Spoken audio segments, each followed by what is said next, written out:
Thomas and Friends, making tracks to great destinations.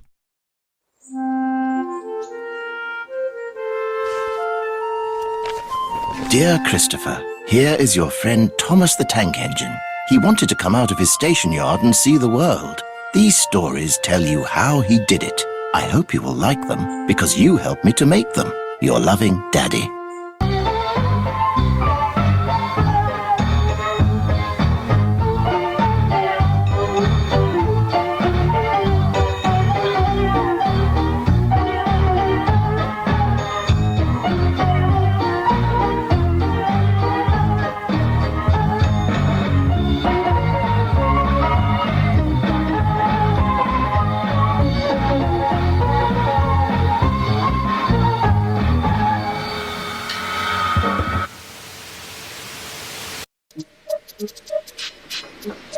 One day, Thomas was at the junction when Gordon shuffled in with some trucks.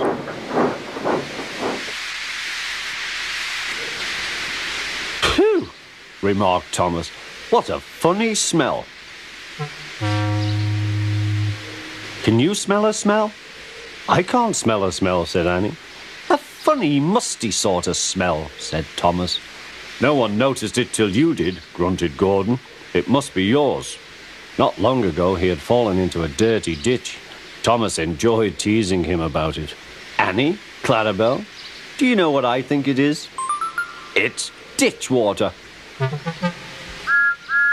Before Gordon could answer, Thomas puffed away. Annie and Clarabelle could hardly believe their ears. "That was funny, that was funny," he chuckled. He felt very pleased with himself. Annie and Clarabelle were deeply shocked. They had great respect for Gordon, the big engine.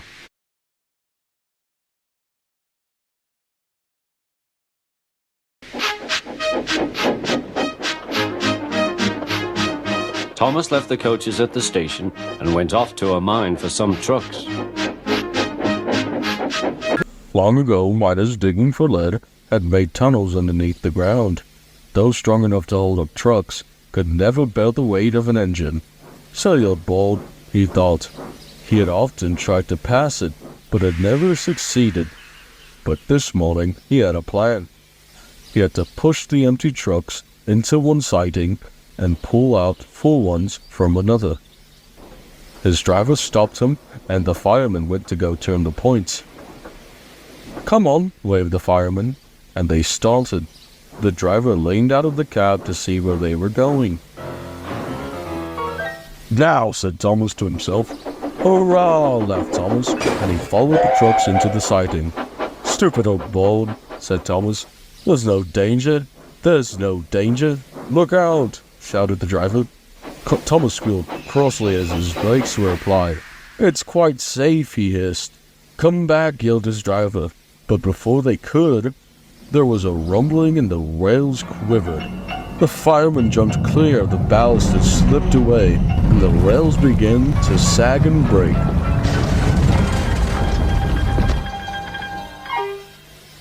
"Fire and smoke," said Thomas. "I've sunk." And he was. Thomas could just see out of the hole, but couldn't move. "Oh dear," he said. "I am a silly engine." "And a very naughty one, too," said a voice behind him. "I saw you." "Please get me out. I won't be naughty again." "I'm not sure," replied the Fat Controller. "We can lift you with cranes. The ground's not firm enough." Let me see. I wonder if Gordon can pull you out."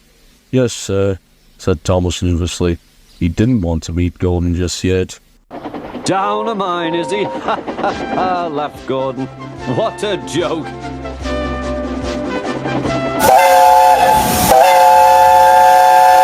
Poop, little Thomas. We'll have you out in a couple of puffs.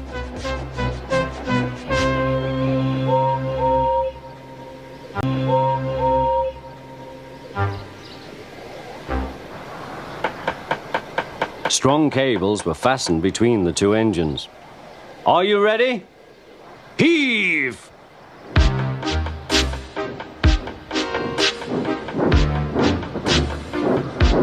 It was a lot harder than they all thought, but at last Thomas was free. "I'm sorry I was cheeky," said Thomas. "That's all right, Thomas, you made me laugh," replied Gordon. "I'm in disgrace."